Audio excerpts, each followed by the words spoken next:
नमस्ते। तीसरा नेत्र खुलना एक आध्यात्मिक या प्रतीकात्मक अवधारणा है जो मुख्य रूप से हिंदू धर्म और योग दर्शन में आज्ञा चक्र, अजना चक्र के सक्रिय होने से संबंधित है। ये भौतिक आंख की तरह नहीं खुलता है, बल्कि यह आंतरिक बोध और उच्च चेतना के विकसित होने का प्रतीक है। तीसरा नेत्र खुलने से होने वाले मुख्य परिणाम इस प्रकार। भारतीय दर्शन में सबसे उच्च और गहन अनुभव माना जाता है।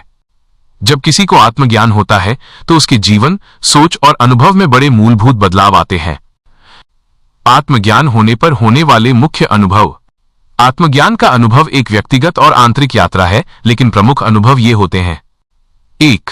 भेदभाव की समाप्ति, सेसेशन ऑफ सेपरेशन। अद्वैत का अनुभव। सबसे बड़ा अनुभव यह होता है कि व्यक्ति स्वयं को शरीर या मन तक सीमित नहीं मानता। वो ये गहराई से महसूस करता है कि उसकी आत्मा, इंडिविजुअल सेल्फ, और परमात्मा, यूनिवर्सल कॉन्शियसनेस, वास्तव में एक ही हैं। एकता का बोध। उसे हर जीव और हर वस्तु में एक ही चेतना दिखाई देती है। मैं और तुम का गहरा भेद समाप्त हो जाता है। 2. भय और चिंता से मुक्ति, freedom from fear and anxiety.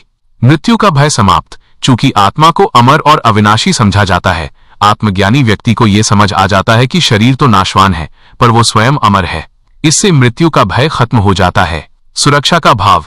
वो जानता है कि उसका सच्चा स्वरूप हमेशा सुरक्षित है, इसलिए भविष्य की चिंताएं, एंजाइटीज और असुरक्षा का भाव कम हो जाता है। 3. असीम शांति और आनंद, लिमिटलेस पीस एंड ब्लिस। स्थायी शांति। मन की चंचलता और बाहरी परिस्थितियों पर निर्भरता खत्म हो जाती है। व्यक्ति भीतर से एक अटूट और स्थायी शांति का अनुभव करता है, जो सुख दुख से परे होती है। आंतरिक संतोष। बाहरी चीजों, धन, पद, रिश्ते से खुशी खोजने की जरूरत खत्म हो जाती है, क्योंकि आनंद का स्रोत उसे अपने भीतर ही मिल जाता है। 4. कर्मों के बंधन से मुक्ति, फ्रीडम फ्रॉम कार्मिक बॉन्ड्स। साक्षी भाव। आत्मज्ञानी व्यक्ति जीवन की घटनाओं में खुद को कर्ता, डूअर के बजाय केवल साक्षी, विटनेस के रूप में देखता है। इससे नए कर्मों का बंधन नहीं बनता। राग द्वेष की समाप्ति। वो लोगों और परिस्थितियों के प्रति राग, अटैचमेंट और द्वेष, अवर्जन से ऊपर उठ जाता है। वह हर किसी को प्रेम और करुणा के भाव से देखता है। 5. स्पष्टता और गहन समझ, क्लैरिटी एंड डीप अंडरस्टैंडिंग। सत्य की पहचान। जीवन, सृष्टि और अस्तित्व के परम सत्य की स्पष्ट समझ आ जाती है। जीवन के उद्देश्य को लेकर कोई भ्रम नहीं रहता।